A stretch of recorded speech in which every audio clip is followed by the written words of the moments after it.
عدالة هي أمني إن توصلك حقيقتان عدالة هي أمني واحد لو أمد الدقيق كره ملك حدي لوايو عدالة هي أمني وحنو ملينا نرلنا مجريسو أمدان شعب كشبيلة هوسي وشعب آدي آد ولبن وقبل كلية ويالو إسباروين جيك بوينتس أو شرعي دراءة marka waxaan codsanaynaa in nalaga dulqaado isbaarooyinka lagu hareeraysan dadkii beeraha ma aadi karaan xoolihii ma dhaqan karaan kalluumaysigii ma aadi karaan dhibaatada aan qabno anigoo ka turjumayo shacabka shabeelaha hoose waxaan leeyahay waa ummadan dowladnimo jecel nabad jecel waaye ha nalaga dulqaado isbaarooyinka ku hareeraysan gobolka shabeelaha hoose aan meel kala oolin wadanka meel ay yaaliin isbaaro ma leh ilaa aan ka ahayn gobolka shabeelaha hoose ummadan dowlad jecel dowlad aad ay u jecel yihiin waana dowlad ku nool haddii ay amni iyo cadaalad helaanne uma baahanayaan xataa in dibadda wax looga keeno iyagaa isku filan dalkana iyagaa quudin kara xataa marka waxaan codsanaynaa oo aan ku baaqaynaa in dowladda cusub ay hoosta ka xariiqato cadaalad iyo amni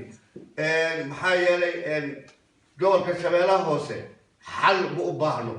gobolka shabeelaha hoose waxa uu u baahan yahay waxa waaye cadaalad iyo xaq runtii gobolka shabeelaha hoose ma u baahno xal ma u baahno waxa uu u baahan yahay waa xaq iyo cadaalad saa darteed waa in laga dulqaadaa ciidamada magaca dowladeed sheegta dadkeena dhibaateeya habeenkii birta maalintiina yani isbaarooyinka baad aga qaata waxaan leenahay guutada saddexaad ee gobolka shabeelaha hoose ee magaca ciidanka qaran ku jooga hana laga dulqaado cod dheer ayaan ku leenahay hana laga dulqaado teeda kale dowladda waxaan ugu baaqaa ciidan qaran ee soomaaliyeed ma naqanayo in hal dambiil oo keliya laga soo dhaqaysto yani waxa waaye ciidanka qaranka ah micnihii waxa waaye soomaali oo dhan waa inay wada ahaata ay ku wada jiraan laakiin ciidan qaran oo hal dambiil laga soo dhex bixiyey laga soo soocay ciidan qaran ma noqon karaan saa darteed waxaan leeyahay dowladda cusub haddii aad rabtaan ciidan in aad qorto in ciidan qaran la sameeyo waa in la helaa ciidan ka turjumayo dhammaan ummadda soomaaliyeed oo dhan ay ku midaysan yihiin hadda hana laga dulqaado ciidamadan hasha dambiil laga soo naqaystay waxaan kaloo aan soo dhaweynaynaa aan si diiran oo kaliya laaba aan usoo dhaweynaynaa guddoomiyaha baarlamaanka dowlad goboleedka koonfur galbeed ee soomaaliya abukaato cabduqaadir shariif sheekuna oo safar noogu yimid howlo badanna yani qabtay jaaliyadda shabeelaha hoose koonfur galbeed iyo guddoomiyaha howlo badan bay qabteen saa darteed waxaan leeyahay mudan guddoomiye kusoo dhawow jaaliyadaada magaalada london tan kale waxaan rabaa in aan ugu baaqo jaaliyadda gobolka shabeelaha hoose waad aragteen webigii waa guray wax biyaha male dadkii abaaraha haysata marka insha allahu tacaala haddii aan u gurmano wax weyn aan qaban karnaa hal baan haddii aan aruurino wallahi wax baan u qaban karnaa ummadda yaan laga seexanin yaan la sugin in hay-ado samafala ummadda ay wax u qabato